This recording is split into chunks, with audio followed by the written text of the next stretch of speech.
If you're autistic, you'll have a full profile of autistic traits, not just one or two of them. It'll affect a little bit of everything. There's 5 different large categories of traits. Those areas are development, communication, sensory, movement/posture, and then a big other category. Speaking really early or speaking really late, or walking really early or walking really late. Being late to puberty, potty training. And autistic people end up often looking younger than their actual age. Autistics are known for really blunt communication, being really honest. One big sign is speaking too loud or too soft. So I speak too loud. And I speak too soft. Another big one is one-sided conversations.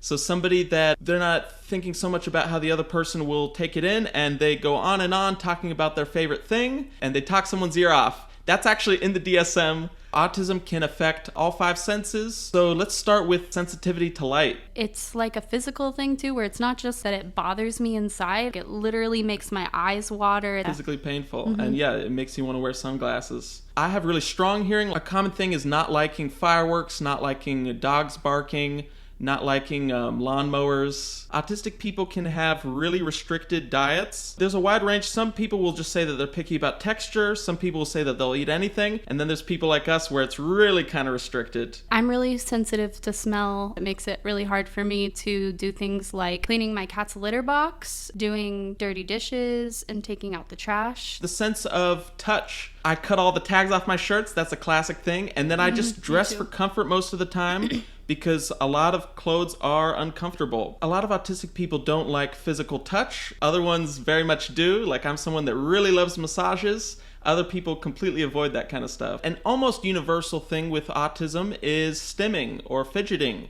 Rocking back and forth is my biggest one because I'm like almost always rocking back and forth. I do a lot of things with my hands. I do a lot of tapping with my hands. Another big one is pacing. There can be vocal stims where you like to whistle or sing. One funny autistic trait is when you get excited, you do some hand clapping.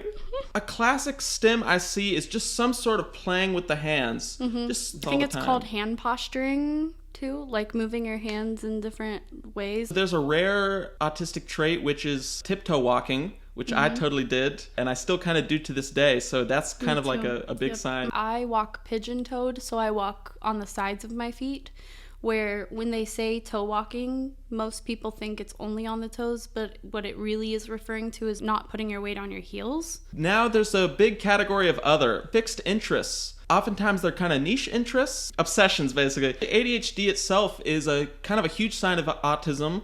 Something like 60 to 80% of autistic people also have ADHD. Another big one it's very connected to is OCD. A lot of autistic people have some element of OCD. A lot of girls especially first get misdiagnosed with OCD. Routines and sameness. I just get really upset when the plan doesn't go as planned. Being very moral and having a sense for justice. Autistic people are known for not lying. Being really artistic. Autistic people tend to like to sing. Some of them are into painting. Some of them are into writing. Temperature dysregulation. I do really bad in the cold. Anxiety and depression. I've always been a really anxious person. I'm a little bit disconnected from emotions. It's very hard for me to cry. With women, it can be quite the opposite. Yep, I'm extremely emotional and I cry every single day. So one sign of autism is if all your friends are neurodivergent, having bad short-term memory and having great long-term memory. It's easy for things to traumatize you. Exactly, we're more susceptible to things like PTSD. Most autistic people love animals. I really love cats, and I know a lot of autistic girls really love cats too. Sleep disorders, any kind of having a hard time falling asleep, waking up throughout the night, liking to smoke a whole bunch of weed, all the overstimulation, it just kind of helps balance everything out. Autistic people are more likely to have unconventional sexual fantasies and more common to be hypersexual. Some autistic people are asexual, or they have a really low sex drive, or their sex drive goes up and down. Anyone that's LGBT is more likely to be autistic. The last big sign I'll mention is masking. This refers to when autistic people act in a certain way to kind of blend in and fit in, but it's like a superficial version of themselves, and it's really kind of natural.